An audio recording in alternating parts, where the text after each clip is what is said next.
সুগারের রুগীরা সুগার হয়েছে বলে কিছু কিছু তো ইনসিডেন্টাল ব্লাড সুগার টেস্ট করে পাওয়া গেল, বেশিরভাগ রোগী প্রেজেন্ট করে উইথ কমপ্লিকেশন। কারণ সুগারে আসার নিজস্ব লক্ষণ টক্ষণ হয় না, সারা শরীরে যেখানে রক্ত চ্যানেল আছে সেইগুলোতে পলি জমে যায়, ব্লক করে। ব্রেনে যদি রক্ত কম যায় তাহলে একদম ব্রেন স্ট্রোক হবে, প্যারালাইসিস।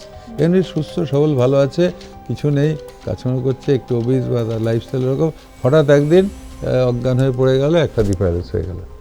তো বহুদিন ধরে হয়েছে, বিকজ তিনি বোঝেননি বা বোঝার চেষ্টা করেনি, but he has taken to B granted যে এটা ঠিক আছে, আমার সব ঠিক আছে, তাহলে এটা নিয়ে আসতে পারে। কারো কারো ক্ষেত্রে সুস্থ লোক কাছানো করছে, সব হঠাৎ সাংঘাতিক চেস্ট পেন, মাঝরাতে অম্বল, তার চেস্ট পেন, ওই হাসপাতালে ভর্তি হয়তো হার্ট অ্যাটাক মারা গেলেন, অথবা এমার্জেন্সি পৌঁছে বড় হাসপাতাল হাতে কাছে স্টেন্টিং হয়ে বেঁচে গেলেন, অথবা তখনকার মতো ওষুধপত্র দিয়ে হার্টের সামলানো গেল, পরবর্তী অ্যাঞ্জিওর ব্লক বেরোলো, এই কার্ডিওলজি সার্জন আমরা যাত্রা অপারেশন করে দিলাম। সুযোগ পেলে, সুযোগ না পেয়ে তো চলেও যেতে হতে পারে।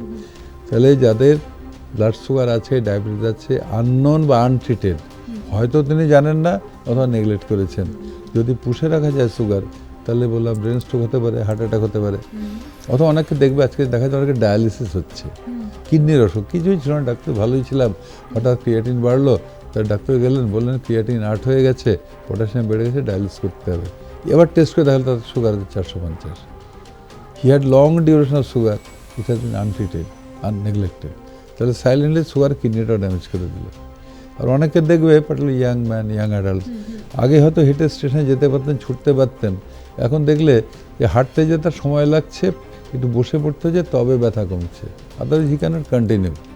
এবার যখন তিনি বসে পড়লেন তখন তার ব্যথা কমলো। এটা একটা লক্ষণ যে পায়ে রক্ত চলাচল কমে যাচ্ছে।